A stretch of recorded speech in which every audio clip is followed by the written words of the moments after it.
Business ideas for beginners. Why new moms win the time sovereignty game? The coffee had gone cold again. She stared at it for a moment, black, forgotten, sitting next to a pile of bills and a baby monitor that crackled with the sound of breathing. Another morning balancing the noise of the house and the quiet question she kept avoiding. Can I really build something of my own?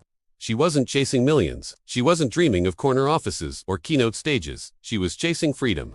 The kind that fits between nap times and school pickups. The kind that doesn't require permission slips or explanations to anyone but herself. But the idea didn't come from a business book. It came from the mess on her kitchen table. There were invoices from freelance gigs she'd forgotten she could do. A half-written blog post about motherhood that somehow got 200 views. A handmade blanket she'd sewn during late-night feedings that 3 friends asked to buy. She hadn't been building a business, she'd been surviving. And somewhere in that survival, something valuable had taken root. Part of her still felt guilty for wanting more, as if ambition had to disappear when motherhood began, as if the desire to create, to earn, to be seen as more than just a mom was somehow selfish. The world had been quiet about that guilt, but it was loud inside her head. She opened her laptop. The screen glowed in the early morning dark. Her daughter wouldn't be awake for another hour, maybe less. Time had become her most expensive resource, and she was about to spend it on herself. What would you have done in her place? The first search was simple. Business ideas for stay-at-home moms. The results were overwhelming. Dropshipping, affiliate marketing, virtual assistant work, print on demand, freelance writing, social media management. Each one promised flexibility. Each one required something she wasn't sure she had confidence. But then she found something that changed her perspective entirely. A study from the Global Entrepreneurship Monitor showed that women-led home-based businesses are growing 40% faster than other business segments. Not because they had more capital, not because they had fancy degrees, but because they had clarity. They knew their constraints and they designed around them. She realized something that morning. New moms don't lose time, they master it. They learn to work in fragments. 10 minutes here, 20 minutes there. They become experts in prioritization, in saying no, in focusing only on what moves the needle. And that skill, that ability to extract value from chaos, is the exact skill every successful entrepreneur needs. Maybe success wasn't reserved for people with unlimited hours. Maybe it was built by people who had none to waste. She smiled, not because it was easy, but because it was finally starting to make sense. The first business idea she explored was freelance writing. She'd always been decent with words, English major, former copywriter, years of drafting emails that actually got responses. But she hadn't written professionally in years. Would anyone even hire her? Then came the doubt. The kind that whispers louder than failure. You're out of practice. You're out of touch.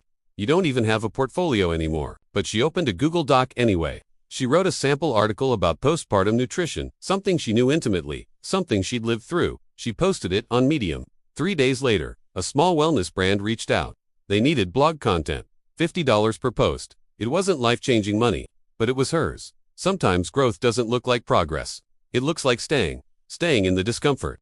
Staying when the first draft is terrible. Staying when no one responds for days. She stayed. The second idea came from something she didn't expect, organizing. She'd always kept her home structured meal plans, color-coded calendars, labeled bins for toys. A neighbor noticed. Then another. Soon she was being asked for advice. How do you keep it all together? She didn't feel like she had it together. But she realized that what felt normal to her, the systems, the routines, the rhythms, was valuable to someone else. So she started offering virtual home organization consultations. $30 an hour. She used Zoom. She used her phone. She didn't need an office. She needed a calendar link and a willingness to help. According to research from Harvard Business Review, service-based businesses with low startup costs and high personalization are among the most sustainable models for entrepreneurs with time constraints. They scale with skill, not capital. And skill can be built in stolen hours. Her workspace was still her kitchen counter, but it no longer felt like chaos. It felt like possibility. She almost gave up after the first month. She'd made $200 total, barely enough to cover groceries. Her husband asked if it was worth it. She didn't have an answer. Not yet. But then one message changed everything. A client, someone she'd helped organize a nursery virtually, left a review. It said, "She didn't just organize my space, she helped me breathe again." That's when she understood. She wasn't selling services. She was selling relief. She was selling time back. She was selling the feeling of being in control when everything felt out of control. And that was priceless. She expanded slowly. She added digital products, printable meal planners, baby schedule templates, budgeting worksheets. She sold them on Etsy for $5 to $15 each. She made them during nap time. She uploaded them at night. She woke up to sales notifications she didn't have to fulfill manually. Passive income wasn't a myth, it was just misunderstood. It wasn't effortless. It was strategic effort, placed once, that paid repeatedly. What helped her the most wasn't just Canva Pro, though the templates saved her hours. It was realizing she didn't need permission to start small.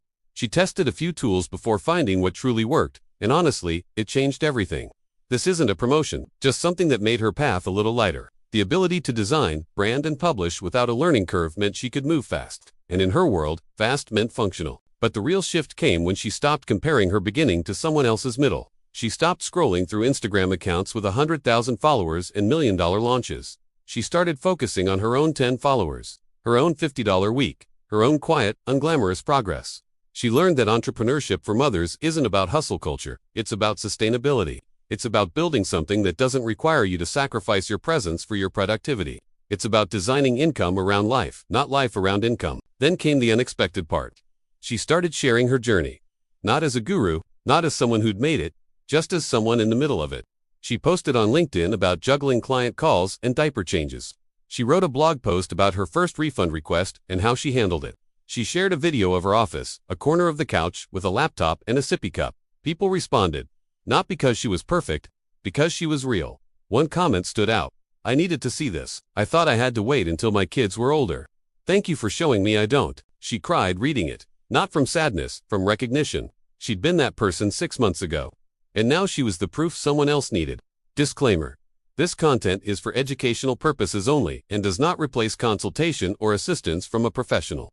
Always consult a qualified professional for any questions related to finance, business, or investments. By month 4, she was earning $800. By month 6, $1,200. It wasn't replacing a full-time salary, but it was replacing doubt. It was replacing the feeling that she'd lost herself somewhere between labor and laundry. It was giving her something no paycheck ever had: autonomy. She started mentoring. Informally, free calls with other moms who wanted to start but didn't know how. She shared what worked. She shared what didn't. She built a small community, 20 women, then 50, then 100, all navigating the same invisible maze. They called it the Time Sovereignty Collective because that's what they were really after. Not money, sovereignty, the ability to choose. To say yes to a project, to say no to a client. To close the laptop when their kid needed them and open it again when they were ready. That's the advantage new moms have that no one talks about. They've already learned to operate in scarcity. Scarcity of time. Scarcity of energy. Scarcity of uninterrupted thought. And when you learn to build in scarcity, abundance doesn't break you. It amplifies you. She thought about quitting a dozen times. When a client was rude, when a product didn't sell, when she worked for 2 hours and her daughter woke up 10 minutes later, erasing any hope of finishing. But she didn't quit, because quitting would mean going back to the question she'd been avoiding. And she'd already answered it. Yes, she could build something of her own. When she poured her coffee the next morning, it was still hot because this time she wasn't rushing. She was building, slowly, imperfectly, beautifully. She wasn't the same person who'd stared at that cold cup 6 months ago. She was stronger, not because she'd succeeded, but because she'd started. And starting, that's the part most people never do. Tell us what part of her story resonated with you most and where you're watching from. Your journey might just inspire the next one. Tell us which country or city you're watching from. See you in the next video. Bye.